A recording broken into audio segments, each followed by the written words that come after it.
Time to catch up with one of our former Kitchener Rangers, and I'm here with Frankie Corrado, still number 10 to me. Nobody can wear number 10. I always say Frankie Corrado. How you doing? I'm good. It's nice to see the Kitchener Rangers here at the Memorial Cup. Nice to catch up with you. So it's been a while. It's been a while. Yeah. Okay, let's talk about that. Your time in Kitchener. I mean, I know technically it was short, 28 games, and then that playoff run.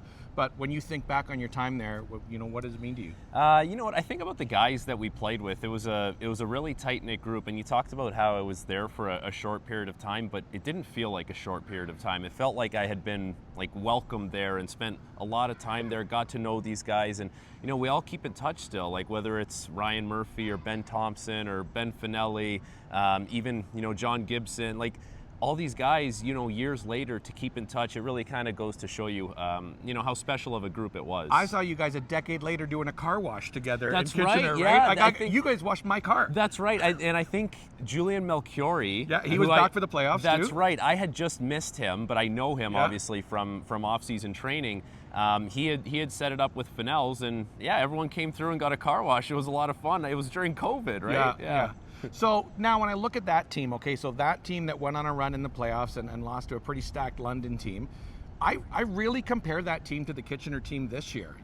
You came in, Josh Levo came in, Derek Schoenmakers came in. There were some trades made to try and bolster this team under Steve Spott and Paul Fixter for a real playoff run. Do you see those similarities with this year's team? For sure, because the trades that this year's Kitchener team has made have been real impact players, right? Like the guys they got from London, Gabriel Sherratt. Those are, Dylan Edwards. You go back earlier in the year, he's had a big impact for this team, and that allows them to take it over the edge a little bit. And of course, you can't forget getting Matt Andonovski back from Belleville. Free trade. You don't give anything up. And think about this, you have 3 captains on one team, all the leadership there. And it's so important when you're going to go on a run to have those voices that can calm things down and, just talk to everyone in a way that everyone feels a little more reassured. So maybe they're a little more polished than we were at this stage, but definitely some similarities in the way that the teams were built. What do you remember about the fans in Kitchener? I mean, if I were to push you on a favorite memory, what would you say?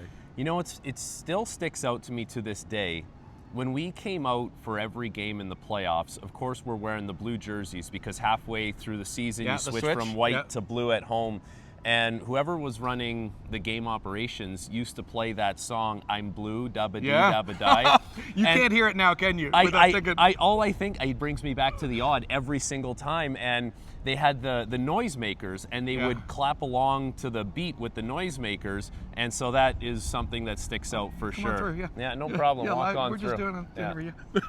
It's funny, in a perfect world, what we'll be able to do is put that song in here as you're talking about it. Yeah, exactly. Okay, so the OHL, let's talk about the OHL because you went on to a pretty substantial pro career after that and a good decade playing pro hockey. How much did the OHL develop you as a player and a person, really? It did a lot. You kind of learn the habits, you learn the routine, you learn the schedule, and more importantly than everything, you have to learn from your mistakes. You have to make some mistakes along the way, whether that's on the ice, off the ice, to help you get ready for pro hockey. And the biggest difference is we came to the rink every day, whether I was in Sudbury or Kitchener, with your group of brothers, right? Yeah. You're all kind of in the same boat. You're all trying to get to the next level. You're all trying to win together. And then when you get to the pro level, it's different. There's paychecks involved. There's, you're playing with guys that are, it's a job, and you're playing with guys that are 30 years old with, a wife and 2 kids. So it feels so different, but you kind of just, you learn how to manage the day-to-day. And I love the fact that we played, 68-game schedule, and we had to deal with that. And, it's as far as I'm concerned, it's a great way to get you ready for the pro level. So when you finished that pro career, which I thought was great, I almost got a number 10 Corrado Canucks jersey. I had a Canucks jersey. I wanted to put that 10 on the back. But you went into broadcasting now. Yeah. As someone who does this, what made you want to do this? You know what? I don't even think I wanted to do it. There was an opportunity that presented itself. I was playing in the KHL, and my hip, my knees, I had a lot of issues, and I came home to rehab an injury. As I was rehabbing that injury, someone from TSN 1050, his name is Al's brother. I'm sure people are familiar with him who watch Overdrive. He said, "Do you want to come on Leafs Lunch and talk a little Leafs one day?" I said, "Sure, no problem." So did that. And that turned into a few more radio appearances, and then it coincided with TSN getting the rights for the CHL. And we needed, some... Sounds like a perfect marriage. Yeah, we needed some bodies and they wanted to use it as a little bit of a testing ground. So I did that. I enjoyed it. And then it just kind of snowballed from there. Did CHL games into some Sports Center stuff, and then some NHL. And now here we are years later, and this is my full-time job. And I really enjoy it. I wasn't sure if I was going to enjoy it when I first started, but it's been an awesome second career. It's interesting, and I think it's a great fit for you, because I remember when we first met, and you had that charisma about you, and you had an ability as an interview subject to be able to convey, just like you're doing right now, right, what you're talking about and how to convey things clearly to the viewer. Do you remember our very first interview? I don't remember the first one, but I remember talking all the time, and I always say this to people. If I just focused more on playing and less on talking, like if you knew me when I was playing, or if you were in the dressing room, you would probably say, like, that guy's got to stop talking. And now I get to do it for a living. So, and it works out well for my wife, because I'm watching hockey games anyways, and so now she doesn't have to hear about it. Like, I just talk to the camera about it, so she's off the hook. Yeah. So our very first interview, I remember it. We sat there, and you had just been traded from Sudbury, and I remember I asked you, what does it feel like playing in an arena where Led Zeppelin played? And I gave you that article. Remember? Yes, I do remember. And still, there's the look on your face again. Yes. I mean, I gave you a laminated copy of that article. It was it was great. It was a good memory. You know what? My parents have and I'm so grateful that they did this for me. There's a big, like, plastic blue container with all kinds of stuff from, like, when I was 7 years old to playing at 10 years old in the Brick Tournament, OHL, NHL. It's like a big memory box. So everything along the way got put in that box. So one day, like, I have 2 daughters now, identical twin girls, so I'll get to show them. You're going to show them the Led Zeppelin article. Yeah, we'll see if they care about that, but they can scroll through it at their leisure. Okay, so here we are in Kelowna. It's beautiful. Prospera Place is doing a killer job of hosting the Memorial Cup.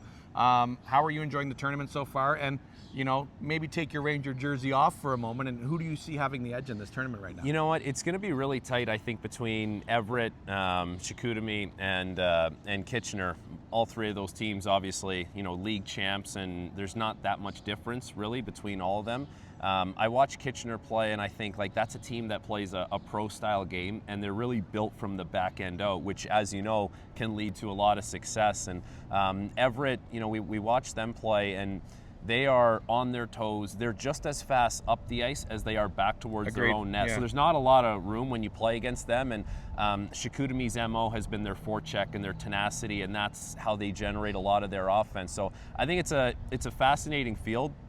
Between those three teams, you can flip a coin and kind of, guess who's going to win, as far as I'm concerned. Yeah, we're originally going to post this before the final, but by the time you see this, maybe in the fall, we'll know who won this. So you'll either look like a genius, or we'll both look ridiculous. Exactly. Okay, so you're working down in the suicide box here, and the last question I have for you is: you do a great job, Frankie. You do like meticulous preparation. You're the stuff you come up with in a broadcast is spectacular, and I love how much effort you put in.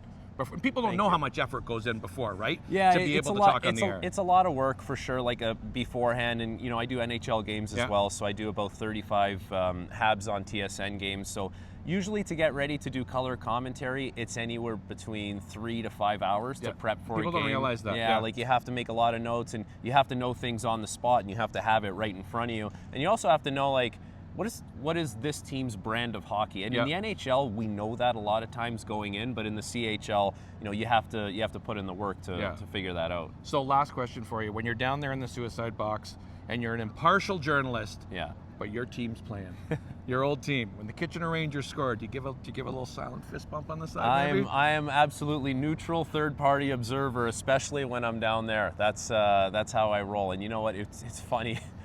I'm sure the viewers will appreciate this. The last 2 years at the Memorial Cup, we've had the London Knights, right? Yes. And as you know, you've been very gracious. Long-standing rivalry between the Kitchener Rangers and the London Knights, and the London Knights were the team that ended my junior hockey career. But listen, we gave them their flowers, well-deserved, and this year we'll give Kitchener their flowers as well, because it's well-deserved that they're here, and it's been a long time coming. And if the Kitchener Rangers do win the Memorial Cup, we can certainly thank the Knights for Sam O'Reilly and Jared Williams. There you go, exactly. Frankie Corrado, great to see you. Thanks, Sean. Enjoy the rest of the tournament. Thanks, you too.